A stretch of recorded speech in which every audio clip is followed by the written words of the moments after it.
Hey, welcome back to 65 Drums. My name is Justin. Today I'm covering a brand new line of drum amps that Simmons just released. We've got the DA2108, the DA2110, and the Simmons DA2112. Basically, Simmons is moving away from their older style drum amps, like the ones right here, over to this newer like PA system, Mackie Thump style speakers. This is kind of an industry trend because Alesis has released their Strike Amp 8 and their Strike Amp 12 speakers, and it's kind of a similar concept. But these speakers are actually significantly different from what Alesis is offering and have a few advantages in a couple of ways. So we're going to jump into what each of these speakers bring to the table and whether or not they're worth buying. And of course, I always let you guys know where I'm getting the gear that I'm reviewing. In this case, Simmons reached out to me and gave me a full set of speakers and some speaker stands in order to make this video. But this is not a paid sponsored video. I'm going to give you my thoughts on what I like and don't like about them. Let's start off by talking about what all these speakers have in common. All these speakers have Bluetooth built in. So in case you have an older drum module that doesn't have Bluetooth as a feature and you don't want to use that extra cable, these speakers have you covered. All these speakers also have another output that will let you link over to a second speaker. So if you want to have a right and left stereo configuration, they're set up out of the box in order to allow that. This is very useful because if you want to hear your hi-hats more out of your left speaker and your floor tom more out of your right speaker, you can set it up to do that. All three of the speakers have an 1/8" headphone jack. They all have EQ control knobs on them, and they all have right and left inputs for each one of the channels that they offer. These speakers can either be set on the floor just sideways, as you can tell from the way the logo is facing, or you can mount them on a speaker pole like this one right here. This is the standard size mount, so no matter what company you go with, you can get any speaker pole working with these speakers. These speakers also come with a clipping light on it, so you can see exactly how far you're supposed to push the speaker and when to ease back a little bit on the volume or some of the frequencies that are causing issues. And then finally, all these speakers come with this little bit of plastic in the box. This is a cell phone mount or an iPad mount. So if the speaker is laying sideways, you can put your cell phone on the speaker instead of like on a stool or something that you have next to your drum set. This is kind of a gimmicky feature because if you set the speaker upright like this, you can just kind of... Okay, so that's what all the speakers have in common. Now let's jump into the individual differences between the three speakers. Well, let's start off with the DA2108. This is the smallest and cheapest speaker of the bunch. On the back of the speaker, you'll see connections for a subwoofer and also linking two of these together in a stereo configuration. And then it has one channel of inputs, right and left. What you do is you go from the right and left outputs of your drum module over to the right and left inputs of this drum amp, and you're ready to go. And that works, of course, unless you're a TD07 or a TD1 module or the new Yamaha DTX402 module, because they just have the headphone 1/8" output jack. In that case, of course, you would go over to the aux input because it's 1/8" and it's on the front of the drum amp. On the front of the drum amp, you'll see a toggle switch so you can go between floor mode and pole mode, and there's also 2-band EQ. So you have control over the lows and the highs of the sound. And then finally, there's also a headphone jack on the side of the speaker as well. You also have a Bluetooth pairing button. You just turn that on and you'll immediately see it as a source inside of your cell phone or inside of your tablet. This speaker is the exact same size as the Alesis Strike Amp 8. It's not the exact same speaker, like they literally have different bodies, but it's that exact same size and will probably be in a similar pricing bracket. But it actually sounds fairly nice for how small the speaker is.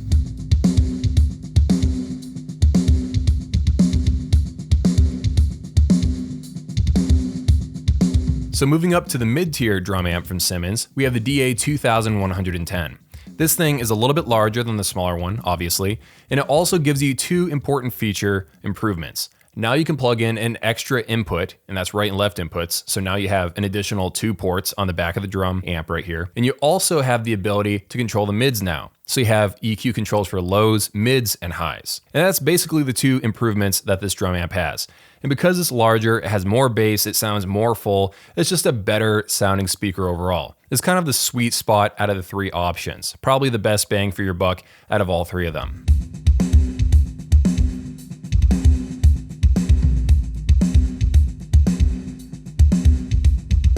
Now moving ahead to the flagship speaker, we have the Simmons DA2112. Now I happen to have the older version of this drum amp as well, and it's very, very similar to this and sounds very similar to it. The main difference is that the old version only had 2-band control EQ, like the small speaker, but now this one has 4-band EQ, lows, low mids, high mids, and then the highs, which is a big improvement over your control of the sound. And then of course, with this newer version of the speaker, now all the controls are on the front of the speaker and they're easy to access. As far as differences between this one and the mid-tier speaker, Now you have a third set of inputs, right and left. So now you could technically plug 6 sound sources into the back of the speaker if you really wanted to. All of the speakers have that headphone input, but now this one, the higher end one, has a separate volume knob just for the headphone output, which makes it a lot more useful in my opinion. And not only that, but it also has a routing feature for input number 3. So you can send input number 3 just to the headphones or to the headphones and also to the speaker itself.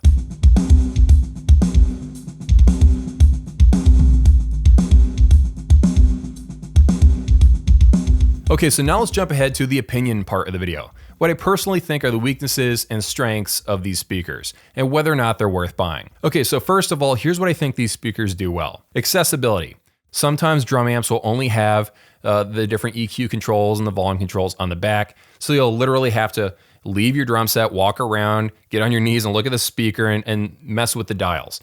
With this, they're easily accessible. I also appreciate the fact that it has Bluetooth. I feel like it's an overhyped feature, but the fact is, it's very useful. Not all speakers actually have Bluetooth built in. It's not necessarily a given. And you might have a drum set from 5 years ago that doesn't have Bluetooth. This will give your drum set Bluetooth by extension. I also like the fact that these speakers all have EQ controls and the fact that the flagship one has 4-band EQ, which is not something that you see on all drum amps. I also like the fact that it has a dedicated output that can go over to a subwoofer if you really want to shake the house, because let's be honest, if we're being realistic, drum amps can only go so far. To really shake the house, you're going to need to also link a subwoofer.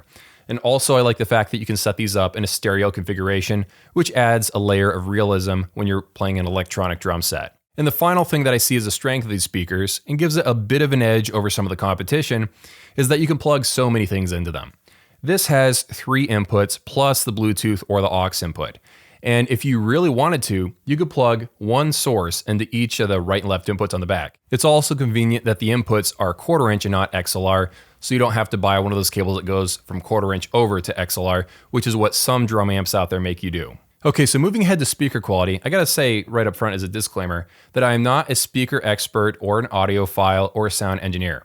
I've worked in the industry as a stagehand, so I know those types of people, and I am not one of them. But I am a drummer, and I've played pretty much all the different drum amps from all the major companies. I have a collection of drum amps lying around from doing reviews, so I can at least give you an idea of how these perform compared to some of the competition. And I think they're pretty decent sounding. They're middle of the road. I wouldn't say they're like, pro tier, and I wouldn't say they're Wish.com tier. They do the job, they sound fairly nice, as long as you take the time to EQ them for your drum sound. This is something that a lot of people forget. They take the headphone approach to using speakers. They think they just plug the speaker in and it's supposed to sound amazing right out the box. If you don't EQ it right, it's gonna sound muddy or too tinny or too boomy or not boomy enough. You know what I mean. If you take the time to really dial in the speaker, it can sound pretty good for the price that it's probably gonna be selling at.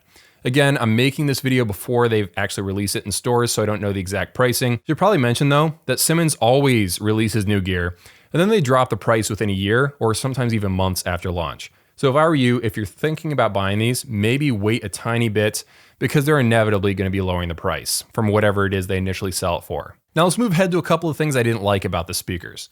The first is that the top of the speaker is sloped downward, and this makes me a little bit less confident when I'm stacking it for storage or transportation, or if I'm just putting something on top of the speaker. I wish the top of the speaker was flat. Another thing is that when you put this on a speaker pole, there's a little dial on the bottom that you can use to tighten it to the pole to make sure it doesn't rotate and it stays in place.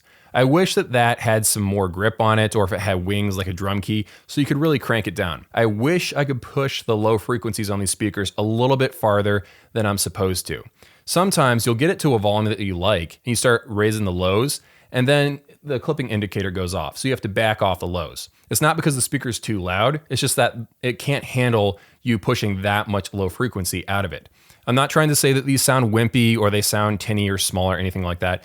Not trying to say that at all. I'm just saying that I wish I could push the lows a little bit higher than I'm supposed to. But don't leave this video thinking that you absolutely have to buy a subwoofer to enjoy these speakers. They sound good out of the box with a little bit of adjustment to the EQ knobs that are on the front of it. As far as which of these is probably best value for your money, I would say probably the mid-range one, the DA2110. I like these speakers. I had a good time with them. They do a lot of things right. They don't do that many things wrong. And they're a good option for someone who wants a middle-of-the-road drum amp that just does the job. Of course, if you can, go to Guitar Center and try these out for yourself and see if you actually like them. Buying a speaker, of course, is a personal decision, and always try them out in person before buying them. That's the video. Thank you so much for watching all the way to the end. You're amazing, and I'll see you all in a few.